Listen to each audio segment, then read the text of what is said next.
गांव में लोग बातों से ज्यादा कानों पर भरोसा करते हैं और इस बार उनके कानों में कुछ ऐसा पड़ा जिससे पूरा गांव हिल गया। मदनपुर गांव की कुछ औरतें कुएं से पानी भर रही थीं। अरे तुम लोगों ने सुना, अपनी वो कौशल्या की कुंवारी बेटी पायल एक बार फिर से मां बनने वाली है।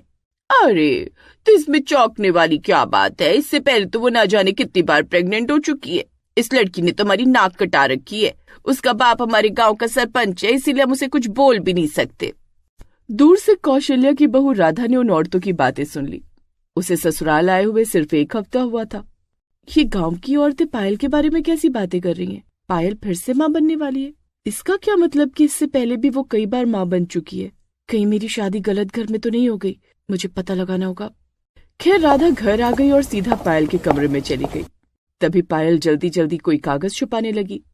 अरे क्या हुआ भाभी? अचानक मेरे कमरे में भैया से झगड़ा हो गया क्या? नहीं पायल, मैं तुमसे कुछ बात करना चाहती हूँ। हाँ, आप बाहर हॉल में बैठी, मैं बस आती हूँ थोड़ा काम खत्म करके। राधा को कुछ समझ नहीं आया। वो बेचारी बाहर आकर बैठ गई। फिर पायल भी सारे कागज अलमारी में छुपाकर बाहर आ गई। तभी राधा ने कहा, पायल तुम्हारी उम्र तो मुझसे भी ज्यादा लगती है, फिर तुम्हारे माँ बाप ने तुम्हारी शादी पहले क्यों नहीं की? गांव में अगर लड़की की उम्र कम भी हो तो भी पहले लड़की की शादी की जाती है। बेटा भले ही बड़ा हो, उसकी शादी बाद में की जाती है। अच्छा तो ये बात करनी थी। देखिए भाभी, मुझे शादी वादी करनी ही नहीं है। हाँ, जब बिना शादी के ही सारे मजे कर रही है तो शादी की क्या जरूरत? पर पता नहीं उन बच्चों का ये करती क्या होगी। क्या हुआ भाभी, क्या सोचने लगी?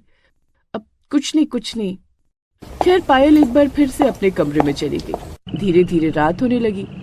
राधा बेचारी किचन में जाकर खाना बनाने लगी, लेकिन उसके मन में बार बार पायल का ही ख्याल आ रहा था। पता नहीं कहाँ फंस गई मैं। गांव की औरतों के मुताबिक मेरी ननद इससे पहले भी कई बार मां बन चुकी है। चरित्रहीन परिवार में फंस गई मैं तो। तभी वहां पर उसकी सास आ गई। उसने राधा की बातें सुन ली। ये क्या बड़बड़ा रही हो बहू? तुम्हें हमारा परिवार चरित्रहीन लगता है? सासू माँ, मुझे अभी अभी पता चला है कि पायल फिर से मां बनने वाली है। इसका मतलब इससे पहले भी कई बार वो मां बन चुकी होगी। हाँ, तुमने बिल्कुल सही सुना है। आज के बाद इस बारे में कोई बात मत करना। इतना बोलकर उसकी सास वहां से चली गई। चरित्रहीन परिवार को चरित्रहीन बोल दिया तो सासू माँ को मिर्ची लग गई। आने दो विक्रम को, उससे ही सारी सच्चाई पता चलेगी। थोड़ी देर में खाना बनकर तैयार हो गया। उसका पति विक्रम भी काम से घर लौट आया और पूरा परिवार एक साथ बैठकर खाना खाने लगा। लेकिन पायल वहां मौजूद नहीं थी। अरे कौशल्या, हमारी पायल बिटिया एक बार फिर से गर्भवती हो गई है। उसका ख्याल रखना। जाओ पहले उसको खाना देकर आओ, हम लोग बाद में खा लेंगे। अपने ससुर के मुंह से ये सुनकर राधा दंग रह गई। खैर उसकी सास एक थाली लेकर पायल के कमरे की तरफ चली गई। ससुर जी, आप तो इस गांव के सरपंच हैं, समझदार भी लगते हैं, फिर आपको ये सब गलत नहीं लगता? बहू, मुझे पता है तुम क्या सोच रही होगी, लेकिन जब तुम्हें सच्चाई पता चलेगी तब तुम्हें पायल पर गर्व होगा। ससुर जी बुरा मत मानना, पायल कुंवारी होने के बावजूद बार बार प्रेग्नेंट हो रही है, इसमें भला कौन सी गर्व करने वाली बात है? और दूसरी बात, अभी तक जो उसके बच्चे हुए होंगे वो गए कहाँ? इससे पहले कि उसका ससुर कुछ बोल पाता, विक्रम ही बोल पड़ा। राधा, वक्त आने पर तुम्हें सब कुछ पता चल जाएगा। अभी हम तुम्हें कुछ नहीं बता सकते, लेकिन पायल को गलत मत समझो। चुपचाप खाना खाओ। खैर थोड़ी देर बाद राधा की सास भी वहां आ गई और सब एक साथ बैठकर खाना खाने लगे। खाना पीना खाकर सब अपने अपने कमरे में चले गए। विक्रम और राधा भी अपने कमरे में चले गए। विक्रम, एक बात बताओ, अगर मैं बिना शादी के ही माँ बन जाती तो क्या तुम मुझे स्वीकार करते? ये तुम क्या बक रही हो राधा? तुम्हारा दिमाग तो खराब नहीं हो गया? ऐसी लड़की से भला मैं क्यों शादी करता? तो फिर ऐसी बहन को इस घर में क्यों रखा है जो बिन ब्याहे बार बार प्रेग्नेंट हो रही है? उसे इस घर से निकाल क्यों नहीं देते? फिर तुम वही बात लेकर बैठ गई। चुपचाप सो जाओ और आज के बाद पायल के बारे में कुछ सोचना भी मत। तुम्हें पायल के बारे में ना बताने का फैसला हमारा सही ही था। इतना बोलकर विक्रम सो गया, लेकिन राधा को नींद नहीं आ रही थी। ये मेरे ससुराल वालों को हो क्या गया है? इन लोगों से इस बारे में बात करने का कोई फायदा नहीं, क्योंकि सब एक ही सुर में बात कर रहे हैं। मुझे लगता है ये बात इतनी साधारण नहीं है जितनी मैं समझ रही हूँ। इसके पीछे जरूर कोई ना कोई रहस्य है जो मुझे खुद पता करना पड़ेगा। अगली सुबह राधा ने नाश्ता बनाया और सब लोग एक साथ बैठकर नाश्ता करने लगे। पायल अभी भी वहां पर नहीं थी। वैसे राधा बहू, तुम नाश्ता बहुत स्वादिष्ट बनाती हो और हमारे परिवार के लिए तुम बिल्कुल परफेक्ट हो। क्योंकि हमें तुम्हारी जैसी ही संस्कारी बहू चाहिए थी। जिनका संस्कारों से दूर दूर तक कोई लेना देना ही नहीं, वो संस्कारों की बातें कर रहे हैं। इतने में वहां पर डॉक्टर साहब आ गए। अरे आओ डॉक्टर बाबू आओ, कैसे आना हुआ? अरे सरपंच जी, भूल गए क्या? आपकी बेटी फिर से प्रेग्नेंट हो गई है, इसलिए मैं उसके लिए चेकअप करने आया हूँ। अरे हाँ, वो अपने कमरे में नाश्ता कर रही है। कौशल्या, जाओ डॉक्टर साहब को लेकर पायल के कमरे में जाओ। चलिए डॉक्टर साहब। कौशल्या डॉक्टर साहब को लेकर पायल के कमरे में गई और अंदर से दरवाजा बंद कर लिया। राधा ये सब देखकर दंग रह गई। ससुर जी विक्रम, अब तो कम से कम मुझे सच्चाई बता दीजिए। अब तो डॉक्टर साहब भी आ गए, इससे ये बात तो पूरी तरह साबित हो गई कि पायल गर्भवती है और वो भी बिना शादी किए। इसमें ऐसी कौन सी बात है कि मैं उस पर गर्व करने लगूंगी? देखो राधा, अभी तुम नई नहीं हो, तुम्हारे अंदर कोई बात पचती नहीं है, इसलिए वक्त आने पर तुम्हें सब पता चल ही जाएगा। पिताजी, मेरा नाश्ता हो गया है, मैं काम पर जा रहा हूँ। राधा, पायल को दिन में 3-4 बार जूस पिलाती रहना। इस टाइम हेल्दी खाना पीना बहुत जरूरी है। इतना बोलकर विक्रम काम पर चला गया, लेकिन ये सब देखकर राधा का दिमाग खराब हो रहा था। खैर थोड़ी देर बाद डॉक्टर साहब और कौशल्या बाहर आ गए। सरपंच जी, आपकी बेटी पूरी तरह स्वस्थ है, उसका बेटा भी स्वस्थ पैदा होगा। अब मैं चलता हूँ, लेकिन हर बार की तरह इस बार भी पायल को कमरे से बाहर मत निकलने देना, वरना गड़बड़ हो जाएगी। अरे डॉक्टर साहब, इनसे मिलिए, ये हमारी बहू रानी है, इस तरह की बातें इनके सामने मत कीजिए। अरे माफ कीजिए सरपंच साहब, मैंने सोचा इन्हें भी सब कुछ पता होगा। चलिए मैं चलता हूँ। इतना बोलकर डॉक्टर साहब वहां से चले गए। फिर दोपहर को राधा चुपचाप अपने घर से बाहर निकली। आखिर ऐसी कौन सी बात है जो डॉक्टर साहब को भी पता है पर मुझे नहीं पता? गांव की औरतों को जरूर पता होगा, उनसे जाकर पूछती हूँ। राधा गांव की कुछ औरतों को लेकर नदी के किनारे पहुंच गई। अरे राधा, तुम हम सबको गांव से दूर इस नदी के किनारे लेकर क्यों आई हो? देखिए, मेरे ससुराल वाले मुझे सच्चाई नहीं बता रहे, पर आप लोगों को तो सच्चाई पता ही होगी। जब मैंने उनसे पायल के प्रेग्नेंट होने के बारे में पूछा तो सबने यही कहा कि जब मुझे सच्चाई पता चलेगी तब मैं पायल पर गर्व करने लगूंगी। भला ऐसी कौन सी बात है, मुझे भी बताइए आप लोग। राधा, तुम्हारे ससुराल वाले पागल हो गए। भला जिनकी कुंवारी बेटी बार बार प्रेग्नेंट हो जाती है उसमें भला गर्व करने वाली कौन सी बात है? हम लोग तो कुछ बोल नहीं सकते क्योंकि तुम्हारे ससुर जी इस गांव के सरपंच हैं। हमारे लिए उन्होंने बहुत कुछ किया है, आज भी करते हैं। कई बेटियों की शादी करवाई है, बस इसीलिए हम लोग कुछ नहीं बोल सकते। तो फिर मुझे एक बात बताइए, क्या आपने कभी मेरी ननद के बच्चों को देखा है? नहीं राधा, पायल के बच्चों को तो हमने कभी नहीं देखा। पता नहीं उन बच्चों का ये लोग क्या करते हैं। ये सुनकर राधा और भी ज्यादा डर गई। मेरे ससुराल वाले तो मुझे बहुत खतरनाक लगने लगे। अच्छा, एक और बात बताइए, क्या आप लोगों ने कभी पायल का पेट बाहर निकला हुआ देखा है? मतलब प्रेगनेंसी की हालत में उसे कभी देखा है आप लोगों ने? नहीं राधा, हमने उसे कभी भी प्रेग्नेंट नहीं देखा, क्योंकि जैसे उसकी प्रेगनेंसी की बात पता चलती है तुम्हारे ससुराल वाले पायल का घर से निकलना ही बंद कर देते हैं, यहाँ तक कि उसे कमरे से बाहर भी नहीं निकलने देते। तो फिर आप लोगों को पता कैसे चलता है कि वो प्रेग्नेंट है? अरे तुम्हारे ससुराल वाले खुद पूरे गांव में ढिंडोरा पीट कर बता देते हैं कि हमारी बेटी प्रेग्नेंट हो गई है। बार बार डॉक्टर साहब उसे देखने आते हैं, वो भी बार बार यही सब बातें बोला करते हैं कि प्रेगनेंसी के समय पायल का ख्याल रखना, प्रेगनेंसी के समय हरी सब्जियां खिलाना, प्रेगनेंसी के समय उसे ज्यादा भारी सामान मत उठाने देना। यही सब सुनकर हमें पता चलता है कि तुम्हारी ननद प्रेग्नेंट हो चुकी है, और इससे पहले कई बार वो प्रेग्नेंट हो चुकी है। हर 10 महीने में वो प्रेग्नेंट हो जाती है।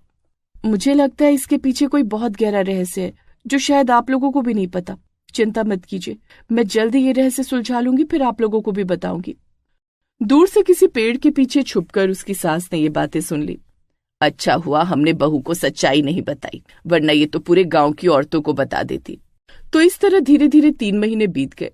फिर एक रोज जब राधा पायल के कमरे में उसे जूस देने गई तब, पायल अब तो 4था महीना शुरू हो गया है, अब धीरे धीरे तुम्हारा पेट भी निकलने लगेगा, पर अभी तक तुम्हारा पेट 1 इंच भी नहीं निकला, ये कैसे हो सकता है? अब इस बारे में मुझे क्या पता भाभी, ये तो भगवान को ही पता होगा। खैर जूस देकर जैसे ही राधा उसके कमरे से बाहर आई वैसे ही उसके सास ससुर मिल गए। बहू, अब आज के बाद पायल को जूस देने मैं जाया करूंगी, तू उसके कमरे में नहीं जा सकती। क्यों नहीं जा सकती सासू माँ, वो मेरी ननद है। बहू, अपनी सास से जुबान नहीं लड़ाना चाहिए, इन्होंने जो कहा है मान लो।